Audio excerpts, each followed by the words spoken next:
कि साजी निवाजी साज संगत जी, प्यार और सत्कार से कहना धन निरंकार जी। साज संगत जी, दासी एक कहानी के रूप में आप जी के चरणों में विचार रखने जा रही है। आप जी ये कहानी के रूप में विचार प्रवान करना। अगर कोई गलती हो जाए तो क्षमा करना। साज संगत जी कहते हैं, एक नगर में एक गरीब ब्राह्मण अपनी पत्नी के साथ रहता था। वो भिक्षा मांगकर अपना जीवन गुजारता और भगवान की पूजा में लगा रहता था। वह उतनी ही भिक्षा मांगता जिससे उसके और उसके परिवार का पालन पोषण हो सके। उस नगर का राजा बहुत धनवान और ब्राह्मणों का आदर करने वाला था। राजा किसी भी ब्राह्मण को अपने महल से खाली हाथ नहीं जाने देता था। दूर दूर से ब्राह्मण राजा के पास आते और मुंह मांगा आशीर्वाद धन रूप में लेकर चले जाते। एक दिन ब्राह्मण की पत्नी ने ब्राह्मण से कहा कि दूर दूर के ब्राह्मण राजा से मनचाहा दान लेकर चले जाते हैं और तुम यहाँ के यहाँ एक दिन भी राजा के पास नहीं गए। आज तुम जाओ और राजा से कुछ मांग कर लाओ। ब्राह्मण ने अपनी पत्नी को समझाते हुए कहा, हमें धन की क्या ज़रूरत है, हमें इतना तो मिल ही जाता है जिससे हमारे परिवार का पालन पोषण हो सके। ज़्यादा धन हमने क्या करना है, हमें नहीं लेना कोई भी धन। ब्राह्मण की पत्नी जिद पर अड़ गई और बोली, मैं तुम्हारी एक भी बात सुनने वाली नहीं हूँ। तुम राजा के पास जाओ और राजा से धन लेकर आओ। कहने लगी कि अपने बच्चों को हम क्या खिलाएं, क्या पहनाएं। जब बच्चे दूसरे बच्चों को पहनते खाते पीते देखते हैं तो उनका मन ललचाता है। आज तुम राजा के पास जाओ, राजा बहुत अच्छा व्यक्ति है, वो ज़रूर मुँह मांगा धन देगा। मजबूर होकर ब्राह्मण राजा के महल की ओर चल दिया, पर राजा उस समय महल में नहीं था। ब्राह्मण को खाली हाथ लौटना पड़ा। दूसरे दिन ब्राह्मण की पत्नी ने ब्राह्मण को फिर से महल में भेजा, परंतु राजा फिर से महल में नहीं मिला।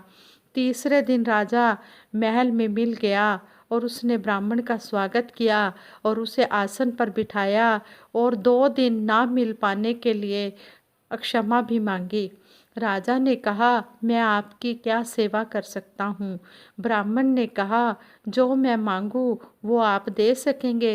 राजा ने कहा, हाँ हाँ, आप कहिए, मैं आपकी क्या सेवा कर सकता हूँ?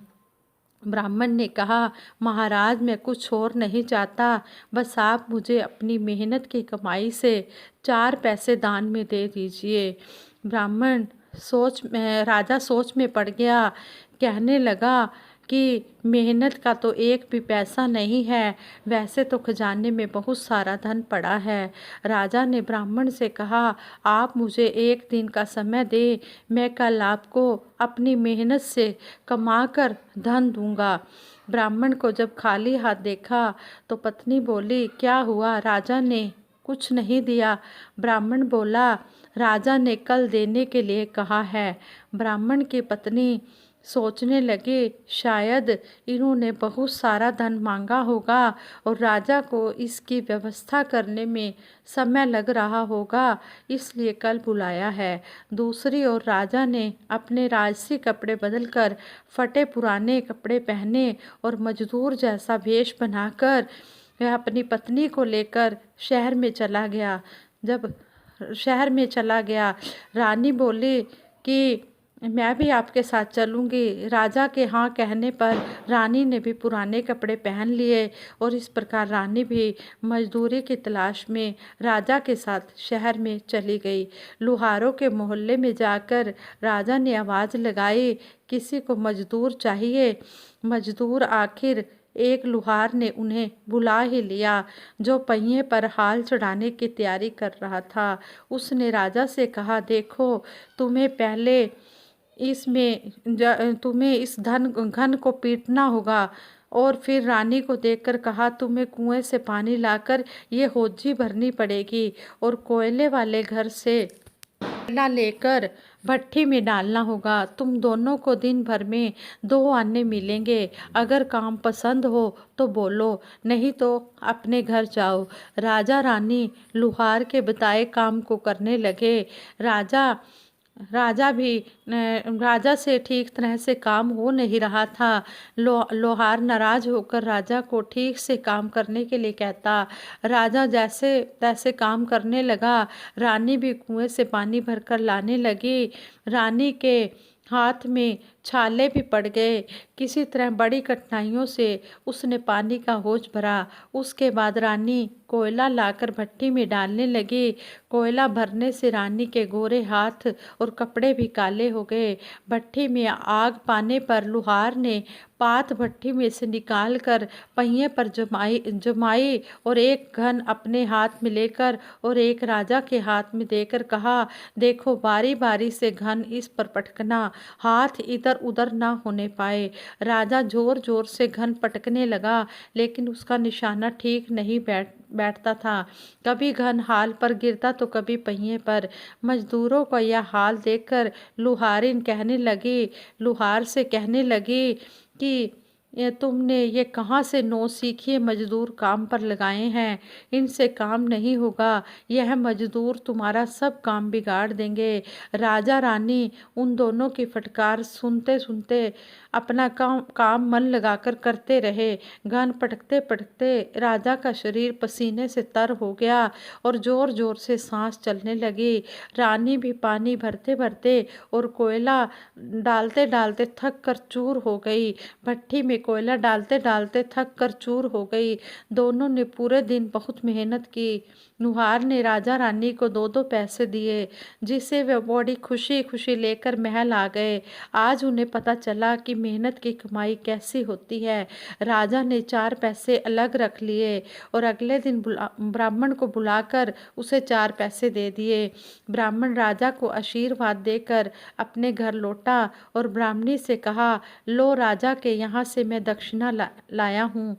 ब्राह्मणी ने जब 4 पैसे देखे तो ब्राह्मणी ने उन्हें दूर फेंक दिया और वो गुस्से में ब्राह्मण से बोली, तुम जैसे दरिद्र से राजा के यहाँ जाकर भी कुछ नहीं मांगा गया, शर्म भी नहीं आती। और नाराज होकर बड़बड़ाती हुई बाहर चली गई।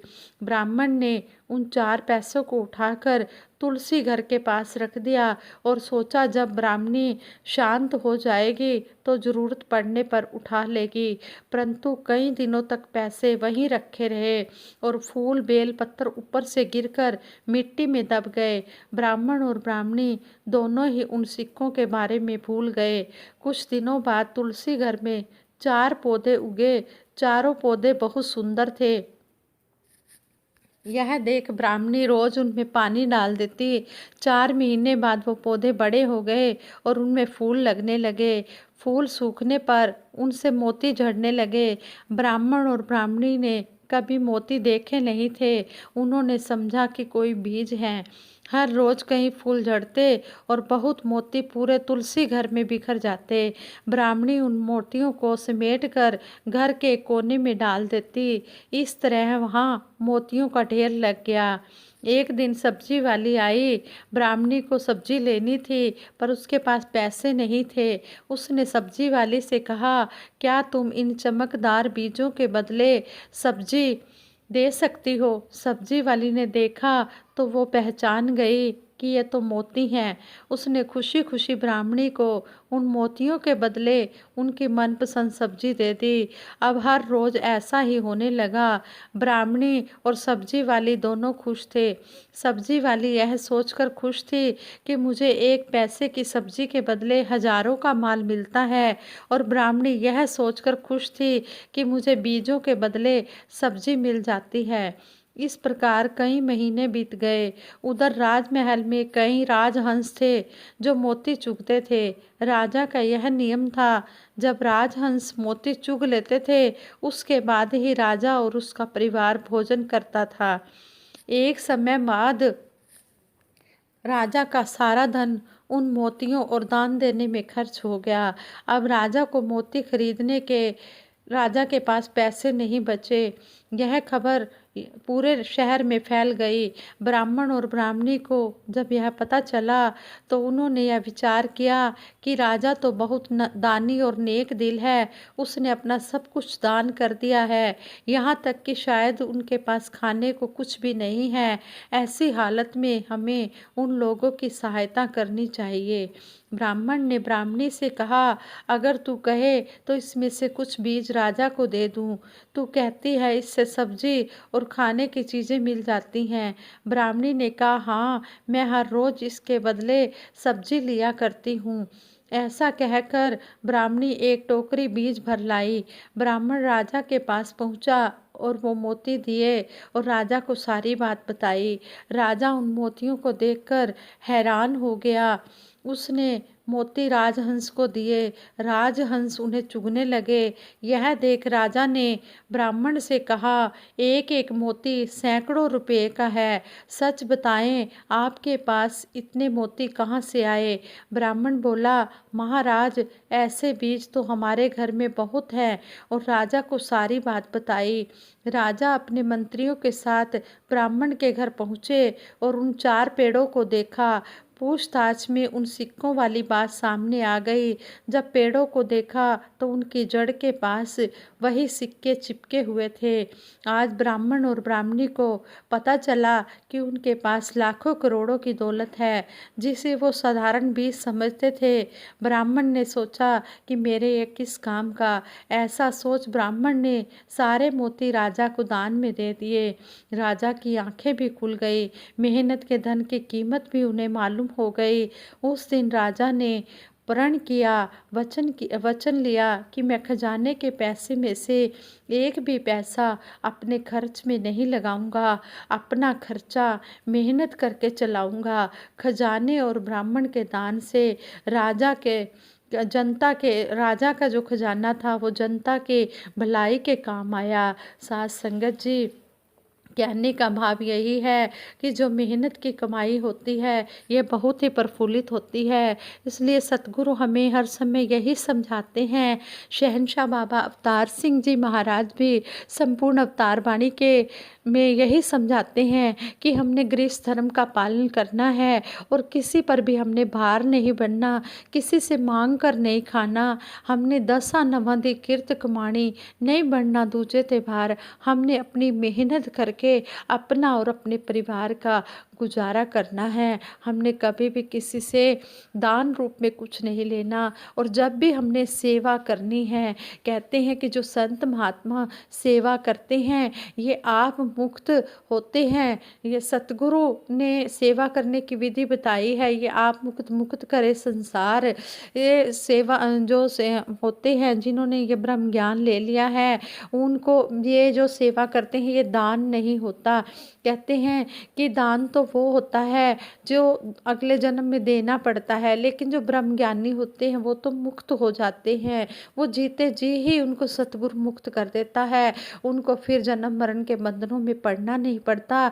इसलिए इसको दान नहीं कहा जाता, ये सेवा होती है। और सेवा जो होती है निष्काम भाव से सेवादार करते चले जाते हैं। और सतगुरु ने यही कहा है कि अपनी मेहनत की कमाई से हमने सेवा भी करनी है और अपने परिवार का पालन पोषण भी करना है। किसी का हक नहीं दबाना, किसी का दिल नहीं दुखाना, किसी का हक नहीं दबाना, किसी के साथ धोखा नहीं करना। हमेशा हमने दूसरों की सहायता करनी है तो सेवा समझ कर करनी है। अगर किसी की धन रूप में भी सेवा करनी है तो दान देना नहीं, उसकी सेवा जो करनी है वो सेवा भावना से करनी है। क्योंकि जो दान करता है वो तो उसको लेने के लिए दान का जो उधार होता है, दान जो देता है वो उधार होता है, उसको लेने के लिए उसे जन्म लेना पड़ता है। लेकिन ब्रह्म ज्ञानी का कोई जन्म नहीं होता।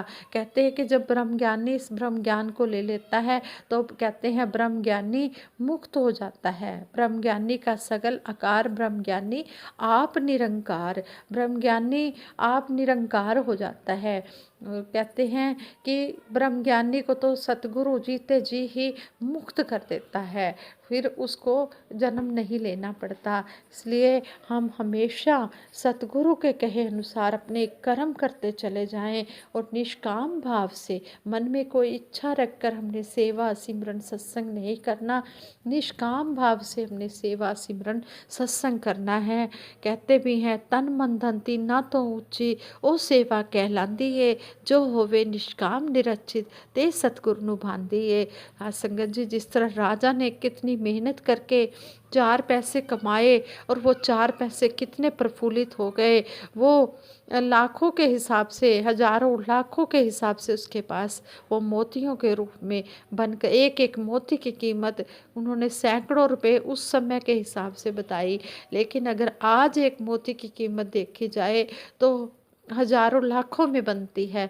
तो साथ संगत जी, हम हर पल सतगुरु से यही अरदास करते हैं कि सच्चे पातशाह हमें इतना देना, साईं इतना दीजिए, जामे कुटुम्ब समाए, मैं भी भूखा ना रहूं, तेरा संत भी भूखा ना जाए। सच्चे पातशाह हमें इतना ही देना कि जिससे मेरा और मेरे परिवार का गुजारा हो सके, और जो भी संत महात्मा हमारे दरवाजे पर आए हम उसकी सेवा कर सके। और सच्चे पातशाह हमें कोई इतनी धन की लालसा नहीं है, बस माया गुजरान के लिए ही देना सच्चे पातशाह, क्योंकि ज़्यादा माया भी हो जाए तो इंसान मायापति को भूल जाता है। इसलिए माया होनी ज़रूरी है, लेकिन उतनी बस जिसमें हम इस सतगुरु को ना भूलें, इस निरंकार को ना भूलें। हर समय सतगुरु निरंकार की याद हमारे मन में बनी रहे, और संतों महापुरुषों की सेवा की चाहना भी हमारे मन में रहे, और जो सतगुरु का सेवा का आदेश आए उसको भी हम अपनी श्रद्धा के अनुसार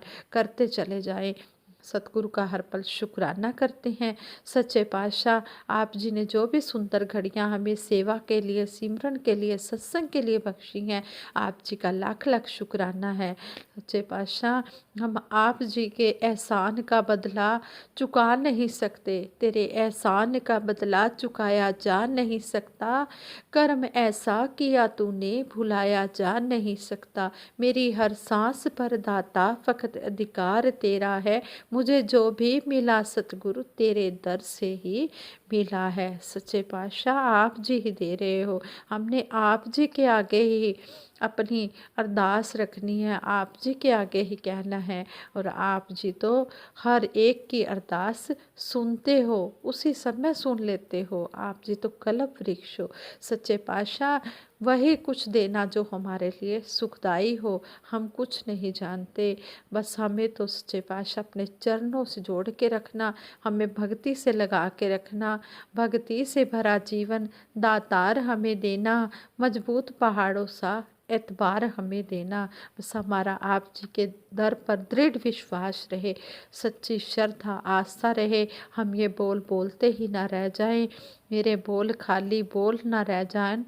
कहते हैं कि बोल मेरे खाली बोल ना रह जान, इनको हम जिंदगी में तोल भी ले, इन बोलों को तोलना भी आ जाए, बोल खाली बोल ना रह जान, इनको जिंदगी में तोलना भी आ जाए। सच्चे पातशाह इनको कर्म रूप में हम डालते चले जाए।